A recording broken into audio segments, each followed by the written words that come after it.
Pero ahora paso a la otra parte, que es la otra visión que yo quería dar como complementaria. Todos estos defectos que está presentando acá Hertz son ciertos, están muy inteligentemente pensados por un hombre que tiene el oficio de historiador y que además conoce muy bien el ambiente universitario francés, ¿está claro?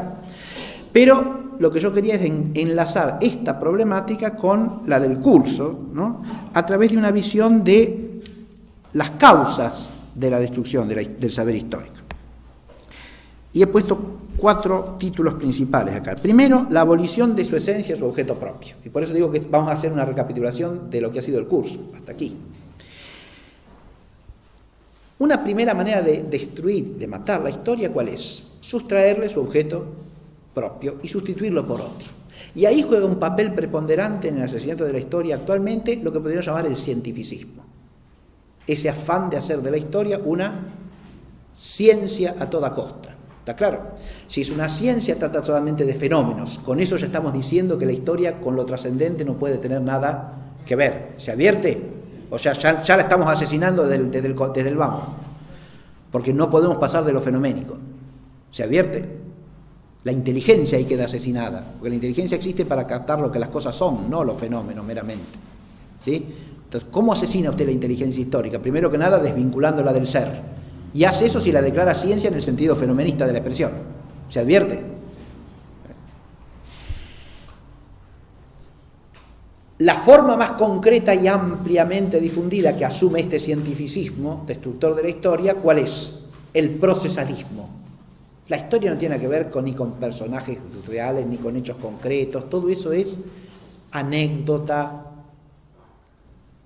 circunstancias absolutamente accidentales, ¿no? Es lo acontecimental de la historia que es totalmente irrelevante. Lo único que importa son los procesos. Ahí de nuevo, el objeto real, los hechos singulares y concretos que son obras de los hombres que pueden hacer de una manera o de otra, ha sido suprimido y ha sido reemplazado por algo que se llama proceso. Fíjese que está ligado esencialmente al cientificismo, ¿no? Porque como en la historia no puede haber legalidades universales en el sentido de la ciencia física, ¿no? Hay que poner un sucedáneo de eso. ¿Y el sucedáneo de eso cuál es? La idea de que todos esos acontecimientos singulares en realidad están siempre incluidos en algo que marcha como la naturaleza. Ahí está la analogía impropia, que se despliega por sí solo como los acontecimientos naturales. Y eso es el proceso. ¿Está claro? Es algo que se cae de maduro filosóficamente, que el procesalismo va asociado a alguna manera de materialismo histórico. Porque para que el proceso tenga alguna legalidad inteligible o razonable, hay que reducirlo a la esfera de lo material, porque ahí sí se dan necesidades naturales. ¿Está claro lo que digo? Hay que reducirlo a la esfera de la realidad económico-material o geográfica o una combinación de las dos cosas, o a lo ecológico hoy día, está claro, los procesos de la naturaleza que incluyen al hombre, ¿sí? Entonces usted tiene la historia convertida en ciencia natural prácticamente, ¿está claro? En virtud de ese procesalismo.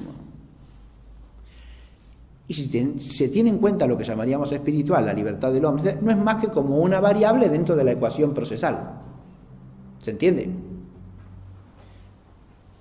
Nunca es algo de la persona, sino que es algo incluido en el proceso.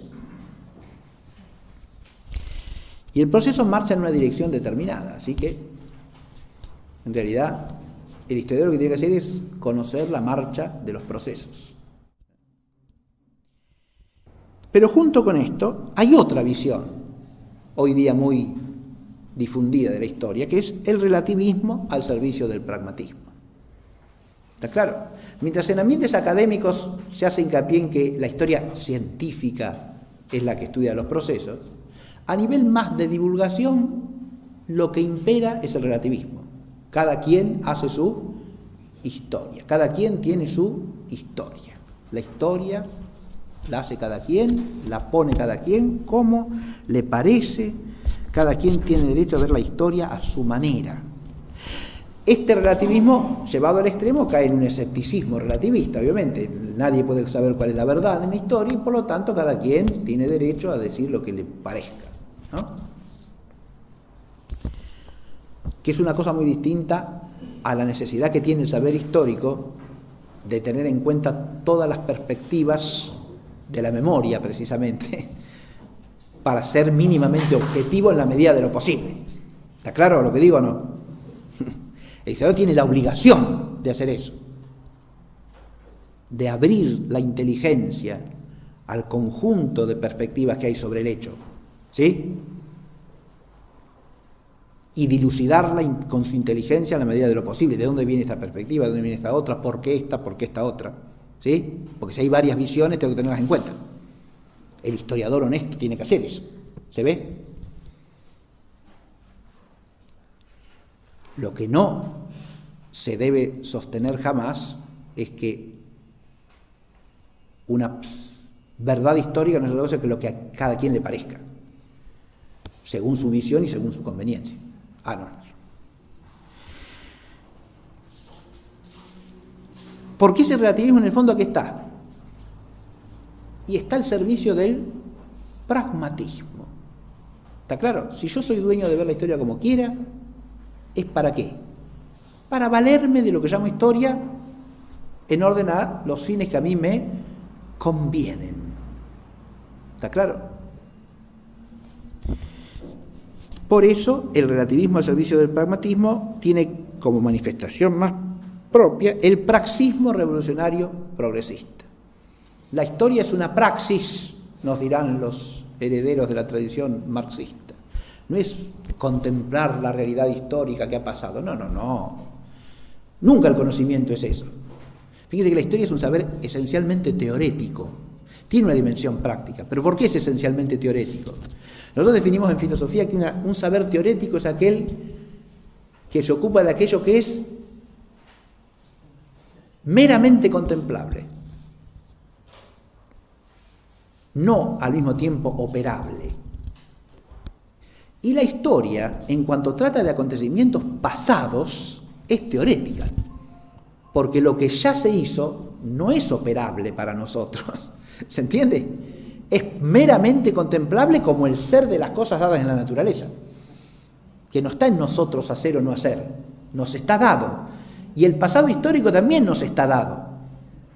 La única dimensión operable de la historia está en la proyección de la historia en cuanto a la imitabilidad de ciertas virtudes que se han dado en la historia o la proyección de la luz de la historia sobre el futuro. Ahí toca a lo operable para nosotros, ¿sí? ¿Se entiende? Pero en sus consecuencias, no en su objeto propio, porque el objeto propio es estrictamente contemplable, es algo propio de un saber teorético.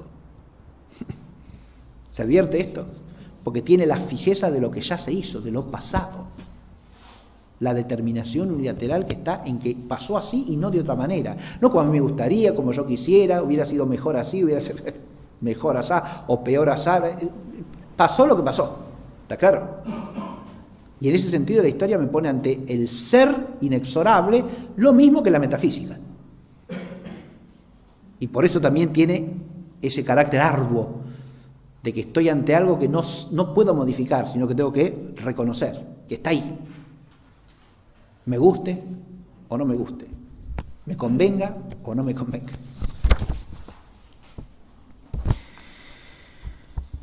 En cambio, el praxismo sostiene que la historia es una praxis. Nosotros hacer historia, ¿qué es? Hacer la revolución, hacer el progreso. Cuando usted hace historia, lo que hace es eso, introducir, como decía Sarmiento, esto es marxista, pero Sarmiento también. Como dice Sarmiento, yo acá lo que hago es una obrita, ¿para qué? Para voltear un gobierno. Eso es praxis revolucionaria, ¿se da cuenta? No importa si lo que dice es verdad o no es verdad. Hay alguna inexactitud, por ejemplo. No importa, no le importa la verdad. Y ahí es donde se asesina la historia, ¿se da cuenta? Si usted la corta del ser, ya sea porque la cientificiza en sentido fenomenista, falsamente, o porque la convierte en una praxis y no en una teoría, y en una praxis progresista o revolucionaria, llámela como quiera, está lo mismo. Porque la revolución no es más que el instrumento decisorio del progreso. ¿está claro? Cuando hace falta. Y además nunca se agota a sí misma. Es perpetua por definición, no puede ser otra cosa, porque postula algo imposible, a saber, el fin de la historia en el tiempo de la historia, ¿está claro? Y eso no puede ser nunca, entonces está siempre por llegar. La revolución nunca fue suficiente, faltó esto y faltó esto otro, y falta lo demás aquí, y falta lo demás allá, y sí, siempre falta, porque está postulando un fin imposible, que es un fin que tiene pretensión de trascendente, pero es inmanente. Esa es la contradicción implícita, que es insanable.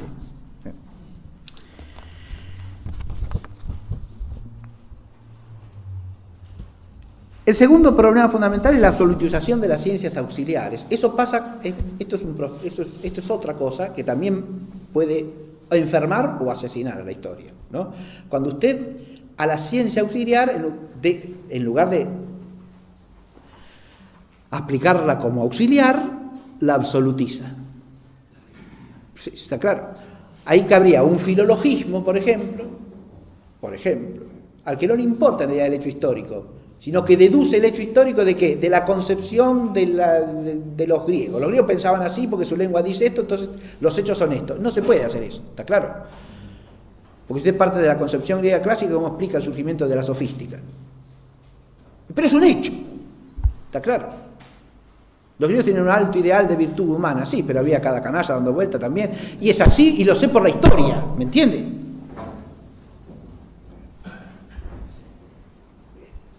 No escapan a la condición humana. Claro, entonces, si yo absolutizo lo filológico, mato la historia, ¿se entiende? La historia no es filología, la filología es una disciplina venerable, pero para la historia la filología es un auxiliar. No puedo suplir la historia por la filología. Y no puedo tampoco suplir, y esto es peor todavía, la historia por la arqueología. El arqueologismo es otro asesinato de la historia, es decir, me baso solamente en los indicios materiales. Todo lo que no está materialmente atestiguado no existió, no pasó. De esto ya hablamos en clase anterior, así que solamente lo recuerdo, ¿no? El arqueologismo mata la historia, ¿no? Acá de nuevo Tucídides es un faro luminoso, ¿se acuerdan? Que nos advierte aquella confrontación que hace entre Atenas y Esparta, ¿no? Si alguien dentro de varios siglos se pone a mirar las ruinas de Esparta, va a pensar que Esparta fue una aldea miserable en lugar de la polis más poderosa de Grecia, que es lo que es. Porque los espartanos no han construido nunca monumento alguno, dice. Entonces cuando en el futuro excaven Esparta, se van a pensar que Esparta era una porquería, ¿sí? Porque los espartanos no gastan en hacer monumentos, no tienen ni un solo monumento digno de tal nombre, ¿sí? Y es así, en Esparta no hay nada, arqueológicamente no hay absolutamente nada, ¿sí? En cambio, cuando vean nuestras ruinas, las de Atenas, dice, van a creer que éramos mucho más poderosos de lo que somos, porque nosotros hemos gastado de más en monumentos que exceden nuestras posibilidades. Entonces, cuando los arqueólogos vean la Acrópolis, el Partenón, todas estas maravillas que estamos haciendo y que hemos hecho, van a creer que Atenas era mucho más poderosa de lo que es en realidad, dice Tucídides. Fíjese que ya está advirtiendo contra esa superficialidad arqueologista, ¿no? Si uno juzga la realidad histórica simplemente por los restos materiales, se puede equivocar lastimosamente. Eso sí. Bien. Pero hay otra cosa que también afecta desde este punto de vista a la historia, la reducción de la historia a otras disciplinas presuntamente científicas. Esto ya no hace a la afirmación de los hechos, sino más bien a la interpretación de los hechos, ¿no? Cuando para explicar la historia se recurre a otras disciplinas que presuntamente son rigurosas y entonces me dan la clave. Sea, por ejemplo, de esto ya he hablado en clase anterior, la sociología, la psicología, la economía, la antropología física o cultural, y entonces usted ya tiene la explicación del hecho, ¿no? Y recurre a tal o cual doctrina psicológica y eso explica por qué fulanito hizo esto o hizo aquello otro. No estudia al personaje en su contexto histórico, con sus rasgos propios, y visto desde una antropología profunda, filosófica y teológica. No, lo estudia desde la psicología, desde tal teoría psicológica, que puede ser el psicoanálisis freudiano, por ejemplo. ¿Se entiende? Como le dije en la clase pasada. Entonces usted explica el hecho histórico por una presunta ciencia que lo hace riguroso al que da la explicación.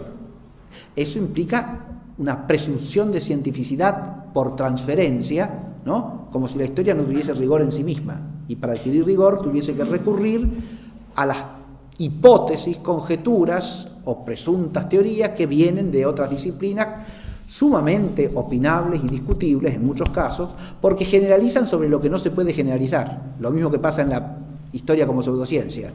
La psicología se enfrenta con un problema que es parecido al de la historia. ¿Por qué?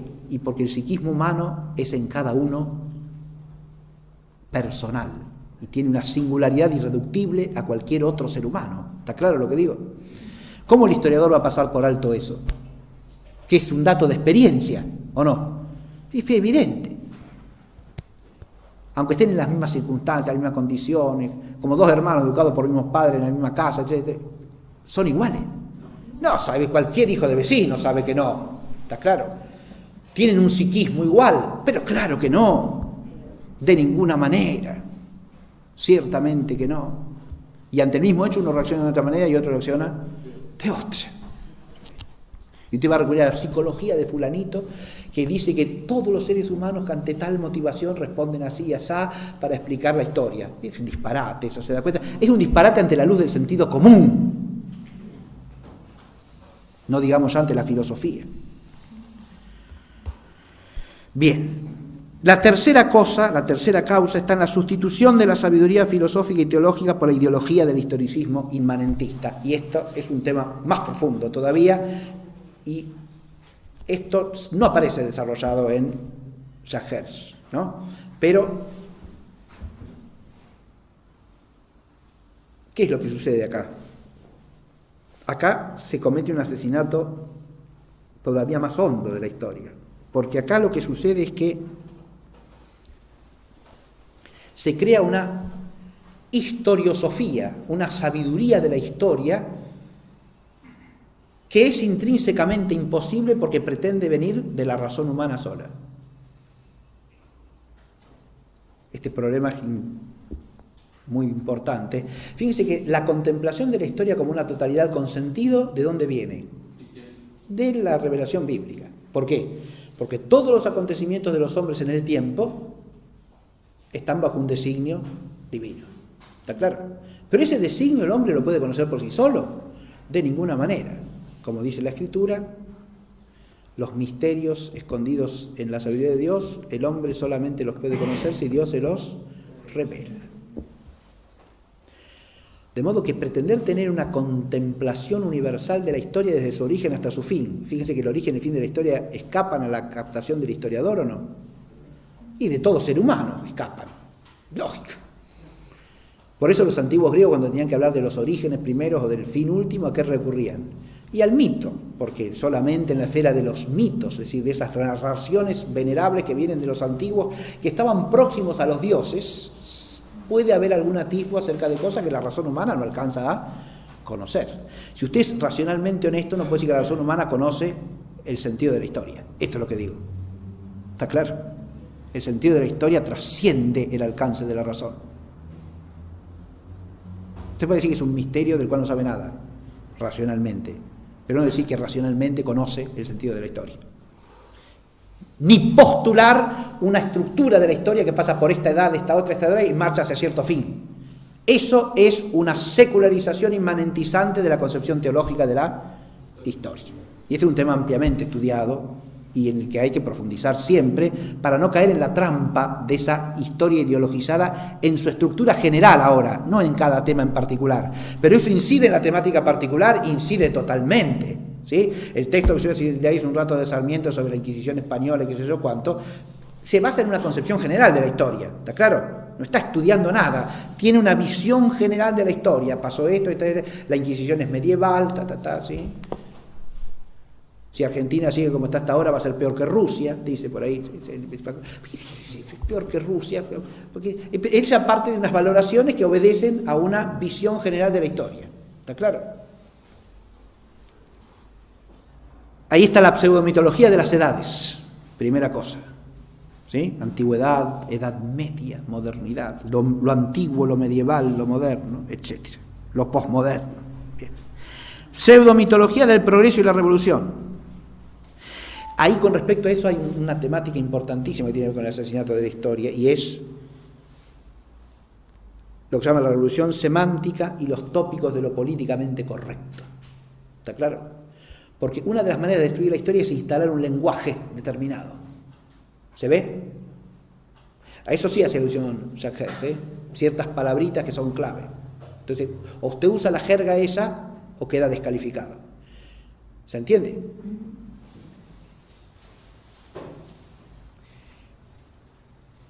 A través de eso, la pseudo-historiosofía se impone en el modo de hablar, en el lenguaje. ¿Está claro? ¿Sí?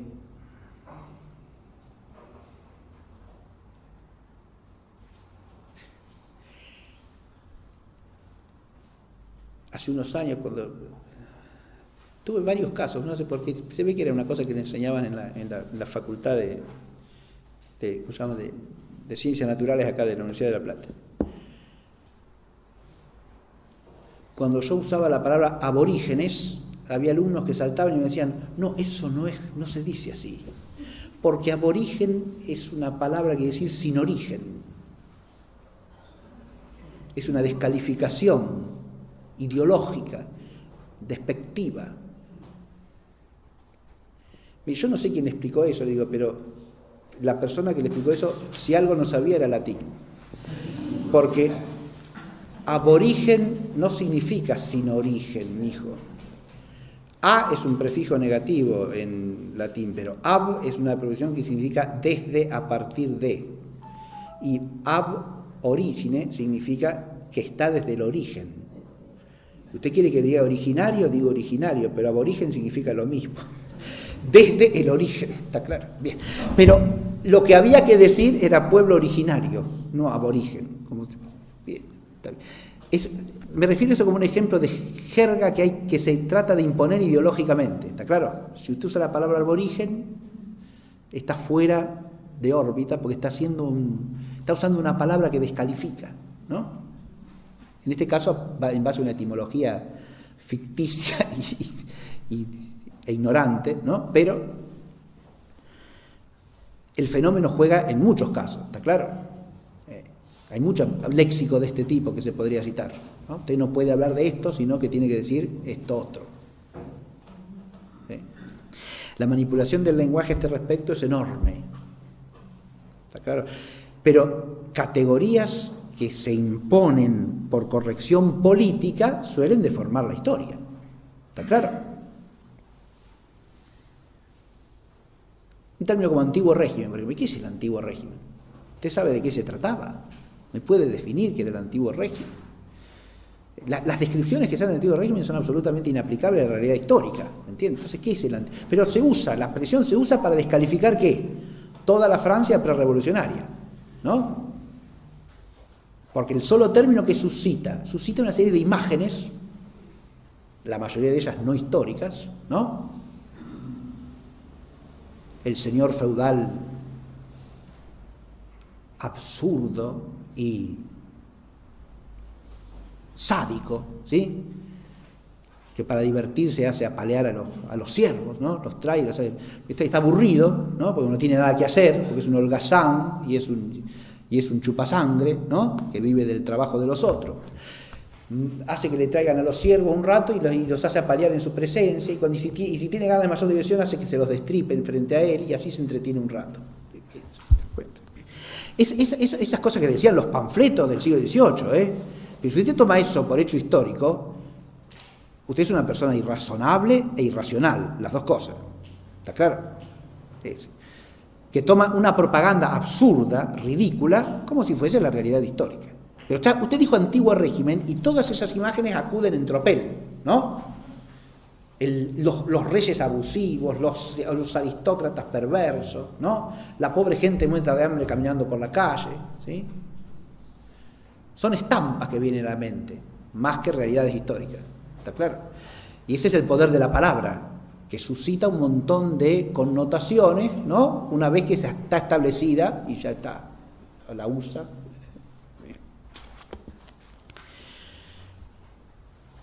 Otra palabra de este tipo es la palabra pueblo cuando se la usa ideológicamente, se da cuenta. Usted dice, esto era la voluntad del pueblo, Rousseau y compañía. Bien, el pueblo, si el pueblo lo quiere, si el pueblo lo dice, si es lo que hace el pueblo, ya está bien, aunque sea una barrabasada, se da cuenta, pero es la voluntad popular. Bien. Y según quien diga pueblo puede significar una cosa u otra, ¿no? Porque si para usted pueblo son solamente los camaradas revolucionarios, obviamente es probable que el pueblo en sentido propio sea algo que usted no tiene ni en cuenta. ¿Me entiende? Bien. Ahora, detrás de esta pseudomitología del progreso y la revolución hay una pseudomitología gnóstica de la historia, es decir, la historia convertida en una gnosis de lo que es el pasado, el presente y el futuro. Muy bien. Este es, insisto, el estrato quizá más profundo de la cuestión, que yo he tocado de alguna manera en el curso anterior sobre la categoría de Edad Media al hablar de la visión de la historia de Joaquín de Fiore y sus transformaciones en los siglos posteriores. ¿Sí? Bien. Y por último, el totalitarismo pseudodogmático del inmanentismo y sus niveles de acción. Acá vuelvo a ese concepto de totalitarismo que he usado, porque el totalitarismo está en pretender que una cierta posición humana, que por ser humana es necesariamente parcial, se convierta en absolutamente todo y lo absorba todo. Y en particular en que el Estado o la revolución, a veces tal facción que es la que se arroga a ser la representante de la revolución y del Estado en determinada nación o país, son todo. O todo pasa por ahí o desaparece. ¿Está claro? Eso es totalitarismo. En estos aspectos, yo quería, lo digo, antes de que me olvide lo voy a hacer, porque yo quería mencionar, así como mencioné a Jacques Hertz y a Jean de Viguerie, mencionar a algunos otros historiadores, y a Julio Asusta acá en Argentina, algunos historiadores que hoy día son, para mí, luces, ¿no?, que permiten permanecer en el sentido propio del saber histórico, ¿no? Y que quería mencionar a 3 historiadores españoles antes de seguir, porque precisamente con esto del totalitarismo la España de hoy día está asfixiada por una propaganda perversa que identifica el régimen del general Franco con totalitarismo, ¿no? Cuando en realidad el Estado actual español es mucho más totalitario que el régimen de Franco. Un totalitarismo ideológico democratista mucho más oscuro y mucho más perverso que la dictadura del general Franco, que nunca fue totalitaria.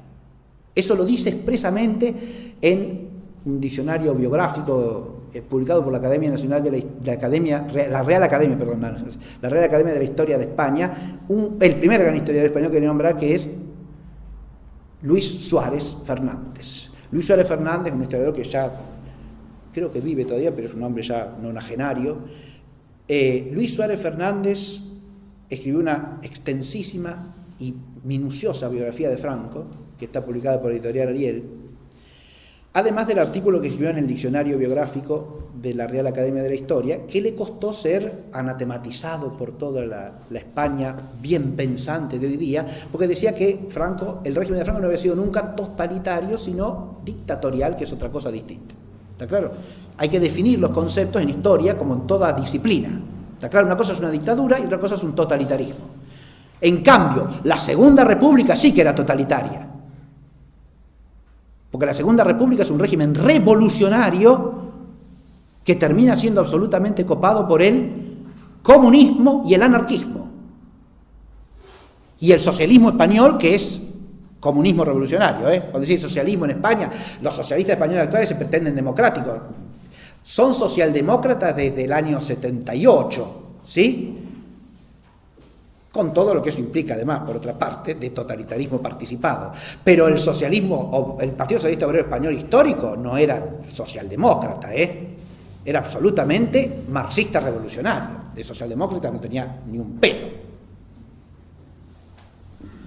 A Largo Caballero lo llamaban el Lenin español. No porque fuese un tipo que estaba preocupado por la democracia, ¿entiende? Que en la España de los años 30 no le importaba a nadie, salvo a un pequeño sector liberal de Madrid, ¿no? Como Casares Quiroga y compañía. Bien, pero a nadie más. El totalitarismo es otra cosa. Bien. Luis Suárez Fernández, un autor importante que quería mencionar. Otro es el Don Pío Moa, un historiador valiente de la España de hoy día, ¿no?, que ha examinado diversos temas históricos, sobre todo de la historia de la España del siglo XX, en sus libros, ¿no? Yo acá traje uno hoy para comentarles a ustedes, que es este que se llama Una historia chocante, los nacionalismos vasco y catalán en la historia contemporánea de España, que lo leímos con Juan Gupil hace unos años, completo, este librito. Es sumamente esclarecedor, ¿no? Y hace una historia minuciosa y rigurosa de cómo surgen estos nacionalismos en España recién a fines del siglo XIX, comienzo del siglo XX. ¿Está claro? ¿En qué conjuntura particular? ¿Con qué ideología particular? Ideologías nefastas. El Partido Nacionalista Vasco es de un racismo mucho más fanático que el de Rosenberg, que es el ideólogo del racismo nacionalsocialista, ¿eh? Si usted es vasco de nacimiento, es un hombre bueno, noble, cristiano antes de Cristo, dice este. Los vascos son cristianos antes de Cristo.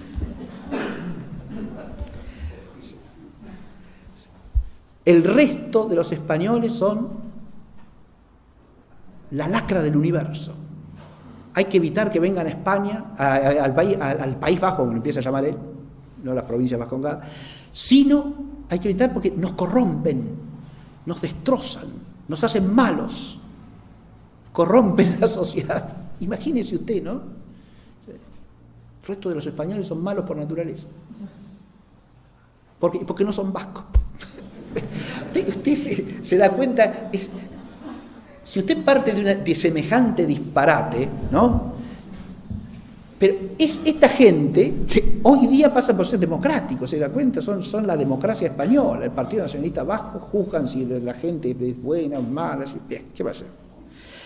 Esto es... Yo llamo una historia chocante porque además estos partidos, el nacionalista catalán también, aunque de otro talante, pero también es un nacionalismo quizá menos virulento en ciertos aspectos ideológicos, pero igualmente deformante, ¿no?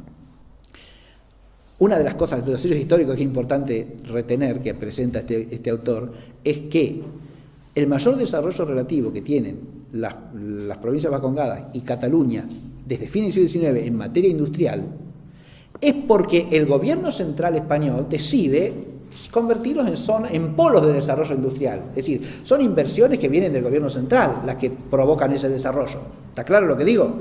Porque sitúan ahí los dos polos portuarios fundamentales para que España se relacione con el resto del mundo. ¿Está claro? En los puertos de vascongados y en los puertos catalanes, ¿sí?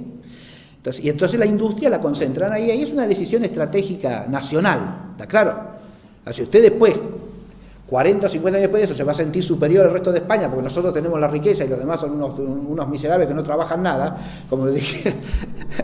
Sí, eso le dijo a mis padres un hombre que lo atendía en un restaurante, no sé en qué lugar, no sé si era cerca de Bilbao, qué sé yo, no importa, no me acuerdo la localidad, pero el tipo decía, nosotros trabajamos para el resto de los españoles, somos los únicos que trabajamos, ¿sí? Nosotros creamos la riqueza de España y los demás la dilapidan. Eso tenía metido en la cabeza el pobre hombre, ¿está claro? Pero eso es una historia asesinada, se da cuenta. El resto de España no trabaja, trabajamos nosotros y nosotros mantenemos al resto de España. En realidad, los que trabajan en esas regiones, ya sea en Cataluña, ya sea en el País Vasco, en un pequeño porcentaje son vascos o catalanes respectivamente, ¿me entiende? Porque trabaja gente de toda España. Y si usted tiene una zona más desarrollada industrialmente, ahí va a trabajar gente de todos lados, ¿no? Bien. ¿Qué va a hacer? El sistema ideológico a nivel publicitario, la publicística revolucionaria, el anatema ideológico académico, todo esto, leo los títulos nomás y ya nos vamos. El copamiento de las universidades y de las instituciones de enseñanza.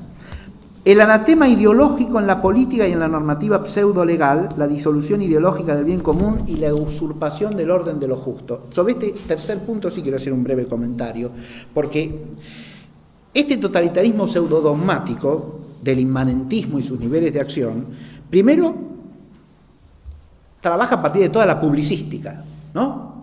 Acá, esto ya está diseñado del siglo XVIII, Publicística quiere decir literatura destinada al público culto y al gran público. Periódicos de todo tipo, ¿no?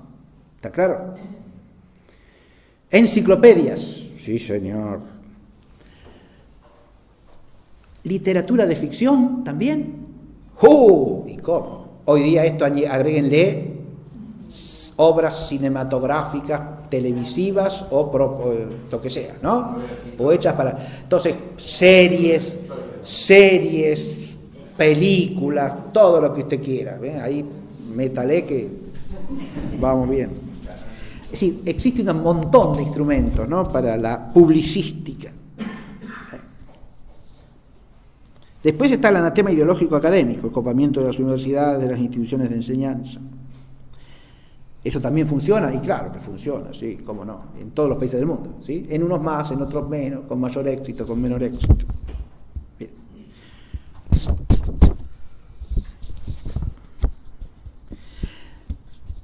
Bueno, entonces una cosa que puede ser paradójica.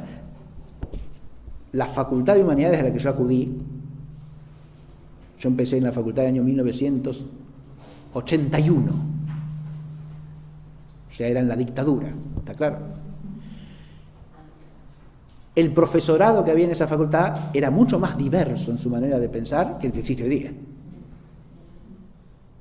Cuando hablo de copamiento ideológico no hablo de una cosa etérea, ¿está claro? Hoy día piensan todos igual.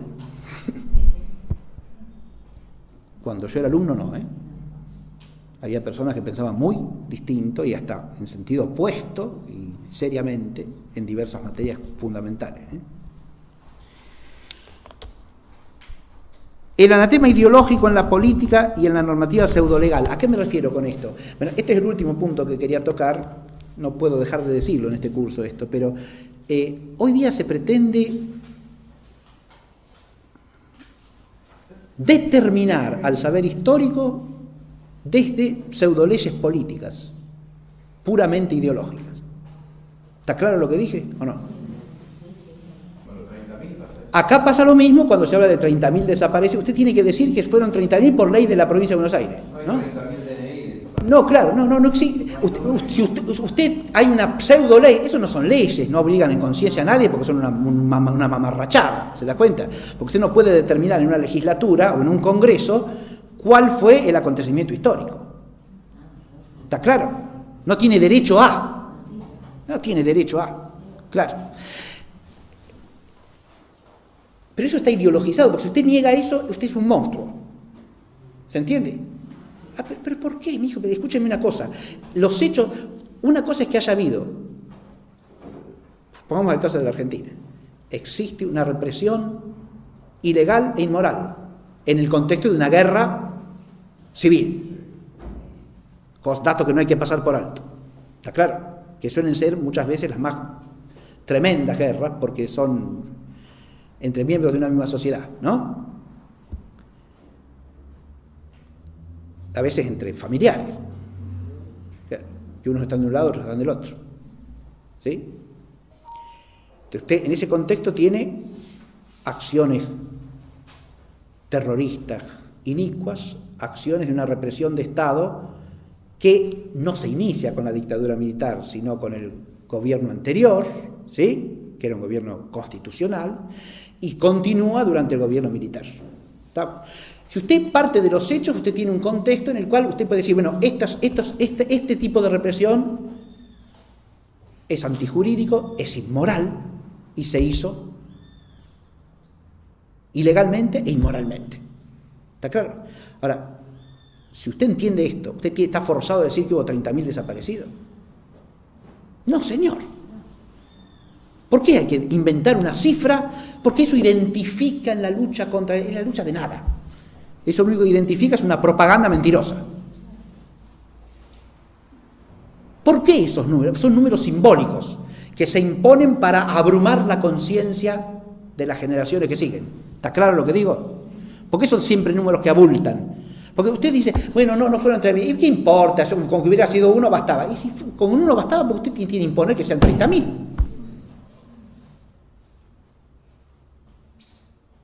Si lo que importa es el hecho y el valor moral del hecho, el número es es secundario, pero no es secundario el número. ¿Por qué no es secundario el número?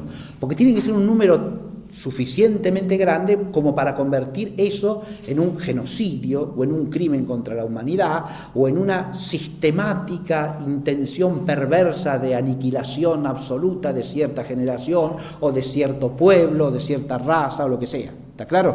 Entonces, para eso hay que imponer un número aunque no sea históricamente cierto. ¿Está claro? Pero es un problema historiográfico ese, ¿me entiende? Claro, que cualquier historiador serio se tiene que plantear. La ley de memoria histórica, profesor, en España. Lo mismo, la ley de memoria histórica en España es otra defecio, otra canallada, porque impone una determinada visión de la historia desde el Estado, ¿está claro? Pero por ley, no ya porque manejan la educación pública, que ya lo hacen desde hace décadas, ¿no? Entonces los niños, los jóvenes que no tienen otra manera de discernir lo que es la historia, se creen esa versión que es la maman desde el jardín de infante. Bien. Usted puede en cualquier tema opinar lo que se le antoje. Por eso yo hablo acá de una pseudo dogmática, ¿está claro? Son pseudo dogmas. Si se trata de las verdades supremas de la fe cristiana, usted la puede negar cuando quiera, es libre de decir lo que se le antoje. Si se trata de la historia de cualquier pueblo, usted puede decir lo que le venga en gana, usted puede insultar a quien quiera. Ahora, ese tema no lo puede tocar. Y si usted niega la versión propagandística, ya es un criminal. ¿Se da cuenta? Eso es de una injusticia manifiesta y de una irracionalidad manifiesta. ¿Se advierte? Así funciona también lo que se llama discriminación, ¿no? Las leyes antidiscriminatorias suelen ser leyes que penan la discriminación de determinado tipo, pero no cualquier otra discriminación. ¿Se ve? Usted es discriminatorio si dice, el otro día pasó, no sé quién habló, una figura de los medios de publicidad, qué sé yo, de eso, no sé quién. Alguien habló dijo no sé qué, y le cayeron encima como fiera porque le acusaron por violar la ley antidiscriminatoria, ¿no? Ahora usted en la televisión puede ir respecto al pasado y respecto a cualquier pueblo histórico, por ejemplo, respecto a los españoles, puede decir cualquier insulto, barrabasada, desprecio, discriminación injusta, no importa, total, eso no es antidiscriminatorio. Bueno, pero frente a esto, la historia puede ser asesinada de múltiples maneras, pero ¿eso significa que la historia está muerta? Ciertamente que no, ¿sí? Vamos a terminar la clase porque hoy ya nos repasamos, discúlpenme, basta. La historia permanece viva en la medida en que permanece viva la inteligencia humana, el espíritu humano que busca la verdad y que por la gracia de Dios puede perseverar en la búsqueda de la verdad. ¿Está claro? Y en la medida en que la inteligencia se deja iluminar por la verdad en su conjunto, puede comprender más profundamente la historia. Y la historia puede continuar su vida a pesar de todos los intentos de asesinato, ¿sí? Precisamente el estudiar la historia asesinada y el reflexionar sobre estas distintas causas del homicidio de la historia nos permite reaccionar frente a esto y nos permite situarnos en una perspectiva sólida frente a esto. Yo no terminé de mencionar a los historiadores españoles que quería nombrar, porque nombré a Luis Suárez, nombré a Pío Moa y me faltaba el tercero, que es don Alberto Bárcena, que precisamente en los últimos tiempos, ya el año pasado, ya sobre todo este año también, ha sido consultado especialmente porque él escribió su tesis sobre la construcción del monumento del Valle de los Caídos, ¿sí? Sobre el cual existe toda una mitología falsificadora, que es la que hoy día se explota, ¿no? Y en virtud de la cual se pretende quitar de allí los restos de Franco, e incluso hasta destruir el monumento, ¿no? Como si fuese una cosa oprobiosa. Cuando, fíjense, después es el único caso en la historia del siglo XX de dos cosas. Primero, después de una guerra civil se construye un monumento en homenaje a todos los caídos, de uno y otro bando. ¿Está claro? Pero no es eso lo que molesta. Lo que molesta es que ese monumento es un monumento cristiano y está coronado por una inmensa cruz. Eso es lo que molesta. Si usted ve un partido importante de fútbol que se juega en Berlín, ¿dónde se juega? En el Estadio Olímpico de Berlín que edificó Adolf Hitler. Mire usted, ese no lo tiraron abajo. No, porque ese no tiene ninguna cruz que lo corone, así que no molesta. Lo pudo haber edificado Mussolini, Hitler, no interesa. ¿Está claro? Pero la Santa Cruz del Valle de los Caídos hay que destruirla porque es una cruz. Y porque enarbola el sentido cristiano de la historia. ¿Está claro? Y pretende acoger bajo la cruz de Cristo Redentor a todos los muertos de la Guerra Civil Española. ¿Se entiende o no? Porque tiene un sentido cristiano, hay que hacerlo volar.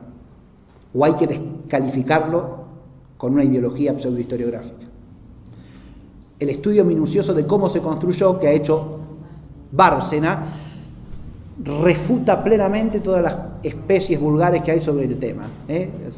Existen conferencias de Bárcena sobre este tema, incluso en internet, y además está el libro publicado. Les invito a que lo lean, porque es una obra realmente prolija, minuciosa, rigurosa, ¿no? Que explica cómo se construyó el monumento y cuáles eran las condiciones en que trabajaba la gente, ¿no? Todo ese mito de que murieron miles de personas haciéndolo, ¿no? Que eran explotados los prisioneros de guerra para hacer el monumento. Todo eso es absolutamente una falsificación histórica, una exactitud para el combate por la revolución que dijera el ilustre Domingo Sarmiento. Bueno, muchas gracias, que les vaya muy bien.